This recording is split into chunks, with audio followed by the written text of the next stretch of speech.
Captain's Log, Stardate 201610.28. Welcome back, guys. Captain Foley here for another edition of the Captain's Log, your Friday Trekyards goodness, I guess. So, lots to talk about today, but before we do so, we have a special guest joining us today on the Captain's Log, and that would be... Hey! This guy. First question. Is it still Captain's Log if there's a commander in? No, this would be a crew briefing, I guess. So this is the new briefing room. Looks very similar to the Captain's quarters. Gonna be honest with you. No, Yeah. it's reason sets like TOS. Yeah. That's what it is. No budget. Anyway, guys, so lots happened this week. As you guys have heard, we've already done a video on this. Brian Fuller has stepped down from Discovery. Now, it's unclear as to the reasons why. They say it's because he's been working on other shows and things, so... See, I'm gonna let it's his log. I don't really want to interrupt that much. I'm sort of here. I'm sort of not, because this is your zone. No. Well, they want your input, I'm sure. I know. Okay. Yeah, it's going to be very interesting to see what happens. We don't know. I want to see the show. Make the show already. Yeah, but is it a good? You think it's a good sign or a bad sign? Do you think that the show's floundering? So they're because a lot of people have commented and said, "Well, this isn't good for Discovery. It's already been delayed. Nobody likes the ship.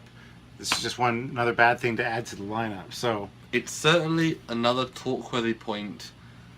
Really soon, which is none of these are good. You know, changing the alien races, the ship being so controversial. You know, him leaving. These aren't good things. No casting yet, even though it's supposed to be filming next month.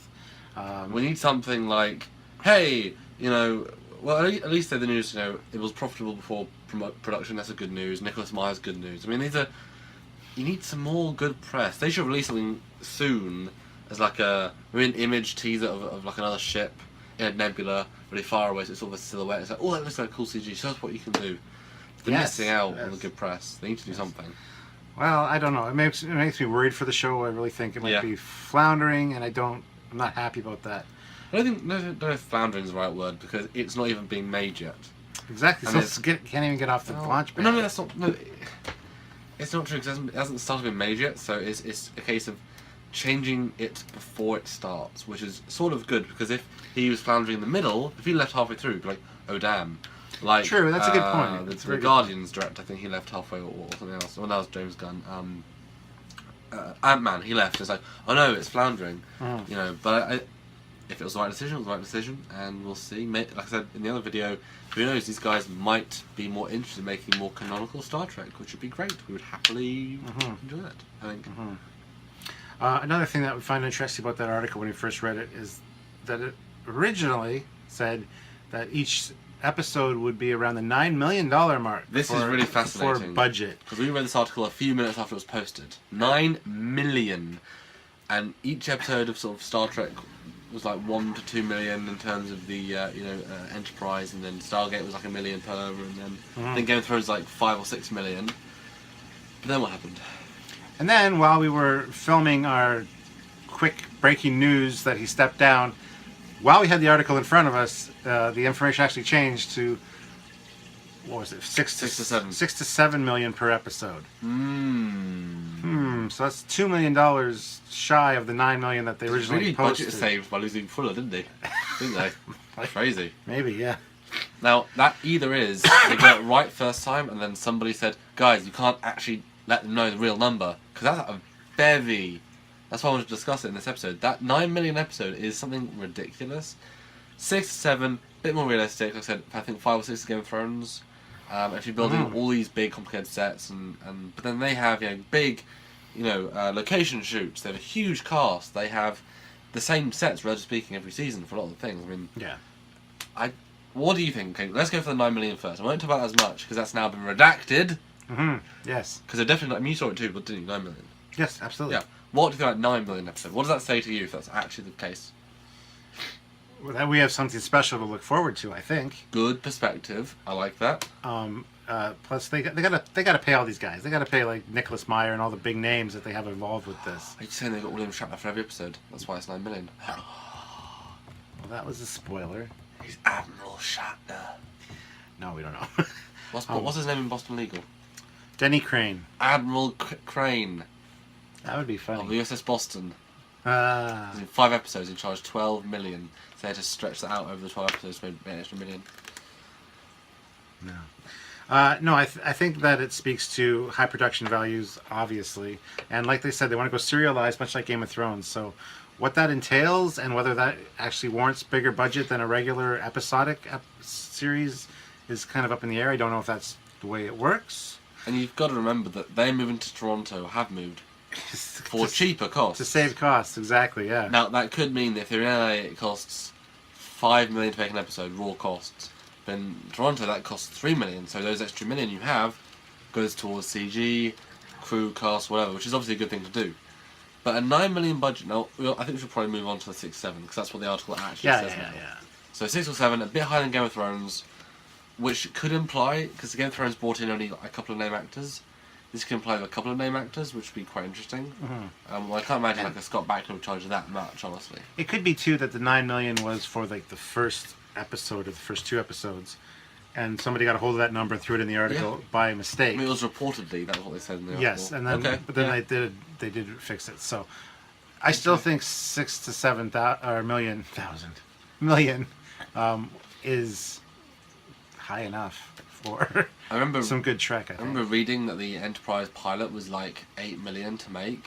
It's a 2-parter, first of all, and they had to build all the sets. Is that adjusted for today's? I don't know, but I would hope so. Only 10 years ago, it wouldn't be that much different. Not that much. Oh, I think Star Trek Enterprise. I meant Star Trek, like the Cage. No. I was like, wow. No, because they had to build all the sets, and obviously that's the initial cost. Obviously, every other episode is cheaper then. So you're right, it could be the same thing. Building the sets is a hell of an expense. Yeah. But still, I mean, even 6 or 7, that means they've got weight behind it. That said, if they sold all the distribution rights and they're in a profit, what if they said, hey, this extra money, let's put it right back in? I mean, wouldn't you want to start off with a bang and really push the boundaries? Yeah, absolutely. So Trekyards, of course you would. But yeah, I think to build all the initial sets and everything, I wonder if any of that is even done. Because I would hope something's done. Well, they built the Captain's Chair like 2 months ago, so I'm sure. Oh, that's a good point. But mostly done. I'm getting the vibe that there's just nothing going on, and it's really starting to bug me. Oh, I want. You gotta imagine the sets are almost finished. Filming in a month. Yeah, I don't know. They need to tell us things. He needs to. Well, they do. He won't leak us things anymore now, Brian, because he's not on it anymore fully. But the person, someone needs to post a link of like, again, maybe a really dark set with like a light in the middle, so you see one console. It's like, ooh. Yes.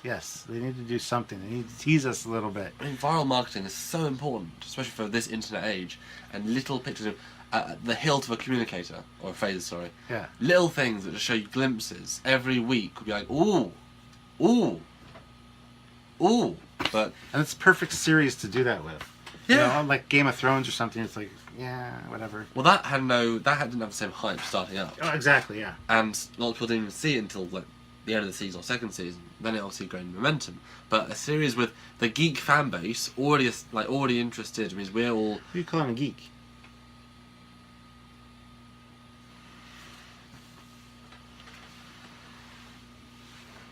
Get back here. Yeah, we're geeks. Yeah, so I don't know. It's 6-7 million. It's definitely faith in it. Or they're just throwing money at it. To try and fix a broken thing already? They're still writing the script. This is still a stage where things can be changed. You know, this is true. It's true. And really important things as well. Yeah. But I think Star Trek actually warrants that kind of budget for each episode, especially if you're doing something serialized that's going to be like fantastic story arc wise. I think, you know, you pull in all the right people, you're going to be paying that much per episode. So I don't see a problem with that figure. 9 seemed a little high.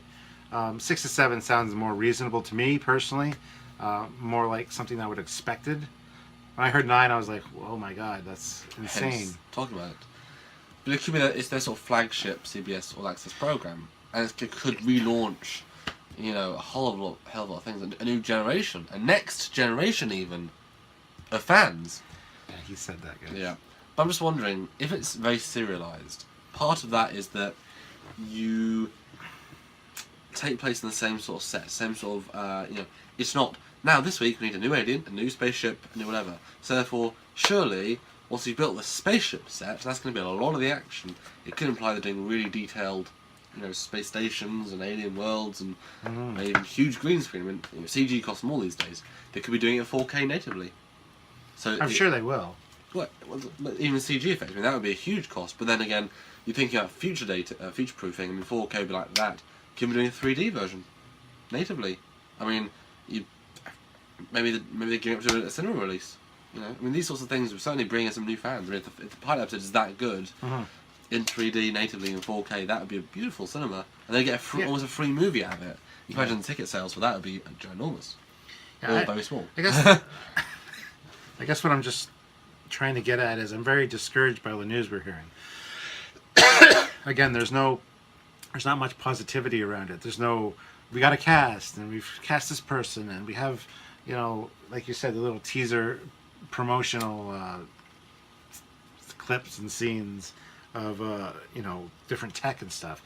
I want to see that stuff. I don't want to be left in the dark, because we don't appreciate it as fans, I don't think.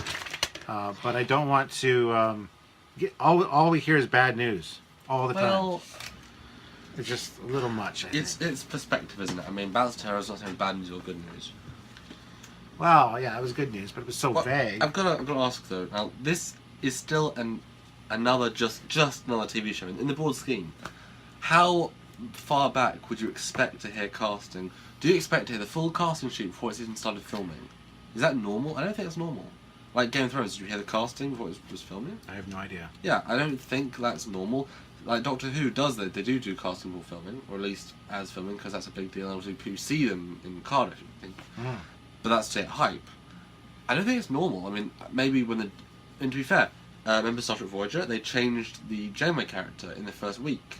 Yes. They didn't announce them. If they did, it would have been like fake, bad advertising. So obviously, it would make sense. Wait a couple of weeks, wait a couple of months in production. They've got some stuff in the bag. They know it's all set. They know what they're doing. Things change on the fly. What if this character's amazing, or to make him more primary? It's just because we're so invested, and we especially so invested, that we have a different context. But I would think as soon as it starts filming, unless the guys that replace Brian Fuller aren't media people, unless they don't want to present to media, I'd expect to start seeing stuff. And wouldn't you rather see one giant, like the trailer? It's like, ooh, cool trailer, sort of. Wouldn't you rather see one big announcement rather than lots of little drips? Nope. Okay. I just want to hear some positivity around this Yeah. production. That's the problem I'm I want to having. see the phaser. I want to see the tricord. I want to see the communicator. I want to see anything. I want to see the uniform. I want to see the floor of the Ceiling. bridge. Ceiling of the bridge. Something. L cars of the bridge. Has it I'd got love to see an Alcars. That's a little bit too much. Though. Has it got buttons or touchscreen? I'd love to see that. Has it got both? Has it got knobs and dials and turny things? Has Who it got, knows? I can't see it doing that. Maybe a nice mix of both. But that's another topic. Okay. Anyway, guys, what do you guys think? Put in the comments below. Do you think that the $6 to $7 million budget would be justified for Star Trek Discovery? I think it would be, personally. Is 9 too much? You think 9 was just an initial figure for the first episode or something? Who knows? But anyway, comment, talk. But there's a few more things I want to talk about in this Captain's Log. Okay. Samuel. Yo! Mission in Canada is on. You're at my house. I am. Apparently. It's not green screen. Are you sure? Yeah. Move over just a tad. Just a tad. There you go. There you go. Oh, not that far. There you go. Right there. Anyway. Yes, sure. So we started this mission out with you, actually. Yes. Flying into Boston and speaking and hanging out with Andrew Probert. So, want to give us a quick recap of how that went? Yeah. Just a quick recap, because we're going to do a more detailed one afterwards. Sure. The one and only Andrew Probert, designer of the Enterprise D, the refit, the Pterodactyls, the Viking, the Viking Marauder. No. We flew into Boston to see him, to help you guys get some art prints. Because he's such an amazing designer, such a great creative force, and he was the guy we missed last time. Yes. Wrong coast. Just thought, let's see him. It didn't cost that much more, but we got a print signed, and you guys will see those when you guys donated for them, and you'll see them, and they should be sending off soon. It was good. We went in Boston, stayed over at a hotel. Went the next day. Had to go 2 different FedExes to print because I didn't have the right stock of paper. But hey, more quality for you guys. Gotta say the printing costs were pretty brutal, but we're not gonna get into exact numbers. Just the amount of prints and stuff that we printed and the quality we printed them. Yes. Well, you guys got us almost 200% of our goal, so we want to put that directly back into stuff for you guys. So we did. Yeah. We're okay with that. Well, the money's not come in yet. Hopefully soon. It's happened last time too. It'll be here. Don't worry. So we met with Andrew, and he was wearing a Star Wars shirt to answer the door. Very little AT-AT sort of blue blueprint and Millennium Falcon. Nice. And yeah, really nice to meet him again. I saw him in London once. Him and his wife. We got on with them really well.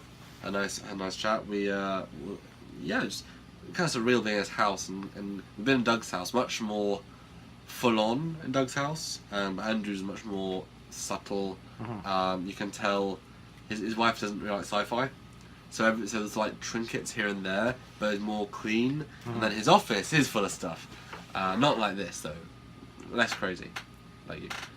But it's nice. We hung out, went to dinner. Took us to one of their favourite places. Really nice. There were dancers there, like what was it? What did we say it was? Line dancing. Yeah, line dancing, which was great. Really interesting.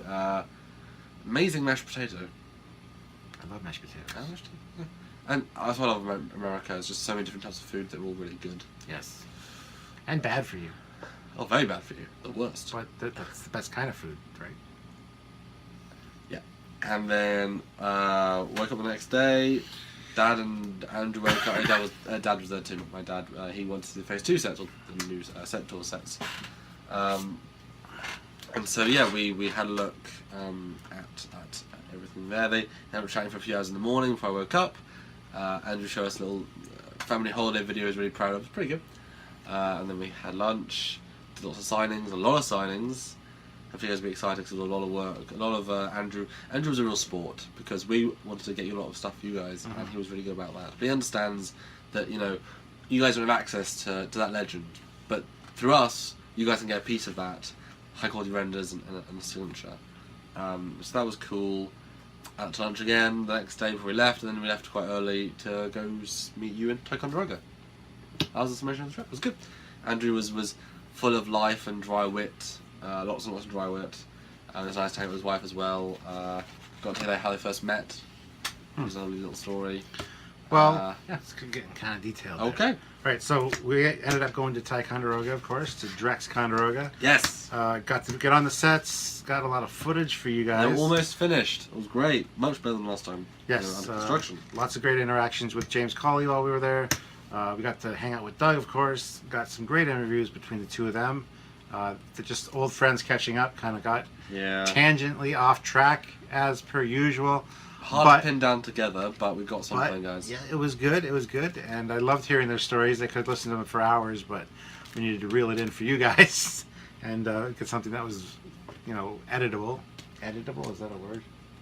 It's a word now. Yes, editable. yes, Trekyards. So no, it was a great time, and my brother was there. Your dad was there. We got a lot of great photos, and they were a great team to film with. Yes, they were like our production team, and they were the cameramen and the lighting men and the, you know, everything, gophers. So they really helped us out, and we got some great footage. Well, we bought our own food though. They wouldn't be catering. The credit was available. Didn't be catering. You know, Steve he was a gopher. He went and got the tripod and stuff for me. That's a runner. Oh, runner. Yeah. Runner. It's from Logan's Run, guys. You know.